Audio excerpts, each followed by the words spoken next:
Gregory Larkin, a math professor at the same university where Rose worked, had similar feelings. Gregory was an attractive man, but he had problems in his personal life. He was tired of superficial romances and women who were only interested in his looks. Gregory longed for intellectual companionship and a deep connection with a woman who would understand and accept him for who he was. He placed an ad in a marriage agency, hoping to find a woman with whom he could build a serious relationship. In his ad, he emphasized that he was looking for an intelligent and interesting woman who was ready for a platonic marriage. Gregory made no secret that physical attraction was not a priority for him. He was looking for a partnership based on friendship and intellectual understanding. Gregory's mother, concerned about his loneliness, encouraged a friend and colleague of his to talk Gregory into it. That same friend suggested Rose's candidacy, knowing of her intelligence and loneliness. Meanwhile, Rose Morgan is an intelligent and sophisticated professor of literature, teaching at Columbia University. Her life, though filled with books and knowledge, was marked by loneliness. She was intelligent, witty, and possessed a deep understanding of human nature, but could not seem to find her happiness in love. Rose lived with her mother, Hannah, a woman strong and independent but prone to criticism and focused on outward beauty. Hannah the widow had once been a very attractive woman herself, and she constantly emphasized the external virtues of her youngest daughter, Claire, to Rose's detriment. At another wedding of Claire, who was marrying for the third time, Rose felt especially lonely. She watched her sister's happiness, her beauty and popularity, and realized how far her own life was from ideal. Claire seemed to always get everything she wanted, whether it was attention from men, a successful career, or recognition from others. Rose, on the other hand, was content with her job and the company of her best friend, Doris. In a conversation with Doris, Rose confessed that despite her independence and self-sufficiency, she longed for real intimacy with someone. She wanted a partner who would see the real her, who would appreciate her mind and soul, not just her looks. Rose realized that she wasn't attracted to superficial relationships based solely on physical attraction. She was looking for a deep connection based on mutual understanding and respect. When Gregory saw pictures of Rose, he was not impressed by her beauty. However, after reading her profile and learning about her passion for literature, he felt interested. Gregory decided to contact Rose and ask her to meet. Rose was initially hesitant about such an unusual proposal, but agreed to meet.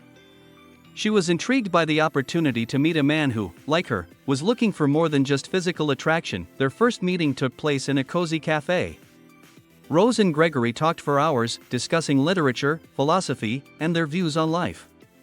They discovered that they had much in common and felt mutual respect and sympathy.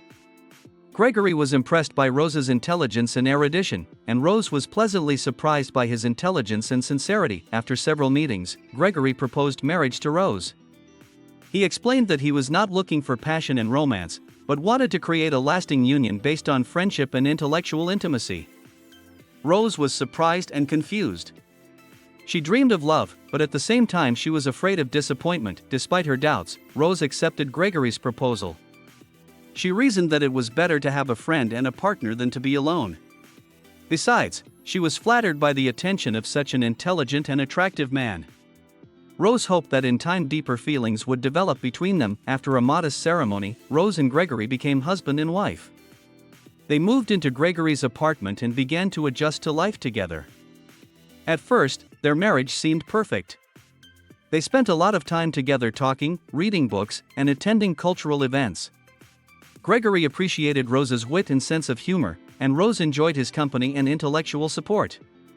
However, as time went on, Rose began to feel frustrated. She missed the romance and passion in their relationship. She longed for kisses, hugs, and declarations of love. Rose felt unwanted and unattractive. She realized that Gregory appreciated her intelligence but did not see her as a woman. Rose tried to talk to Gregory about her feelings, but he didn't understand her. He believed that they had made a mutually beneficial agreement and saw no need to change anything.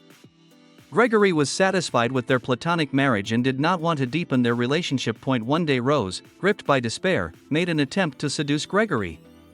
She put on a beautiful dress, did her makeup, and tried to kiss him. However, Gregory pushed her away, saying that it was not part of their agreement. This episode was a turning point in their relationship. Rose felt humiliated and insulted. She realized that Gregory would never love her as a woman. Rose decided to change her life. She started working out, lost weight, changed her hair and began to dress more stylishly. Rose wanted to prove to Gregory that she could be attractive and desirable. In addition, Rose decided to fulfill her potential as a teacher. She became more confident and began to teach her classes in a more interesting and engaging way. Rose felt that she had found her calling and was enjoying her work. The change in Rose did not go unnoticed. Her students became more interested in her, and her colleagues admired her energy and enthusiasm. Even Claire, who had always considered Rose unattractive, recognized that she looked better. Gregory saw Rose's transformation and began to experience mixed feelings. On the one hand, he was pleased that she was happier and more confident. On the other hand, he felt jealousy and insecurity. Gregory realized that he could lose Rose. One day after a successful lecture, Rose came home and caught Gregory in their apartment. He said he was proud of her and that she was different. Gregory confessed that he liked the new Rose and that he wanted to try a fresh start. Hearing those words, Rose felt hopeful. She decided to give Gregory a chance. Rose explained to him that she needed him to see her not only as a smart partner, but also as a woman. She said she wanted love, passion, and romance. Gregory agreed to give it a try. He began courting Rose, giving her flowers, complimenting her and asking her out on dates. Rose was happy and felt that her dream was coming true. Over time, between Rose and Gregory there was a real love. They became not only partners, but also lovers. Rose realized that happiness can be found where you least expect it. Gregory realized that real beauty lies not in appearance, but in the inner world of a person. Their story was proof that love can arise even in the most unexpected circumstances if both partners are willing to work on the relationship and are open to change. Rose and Gregory learned to appreciate each other and realized that true happiness lies in love, understanding, and respect.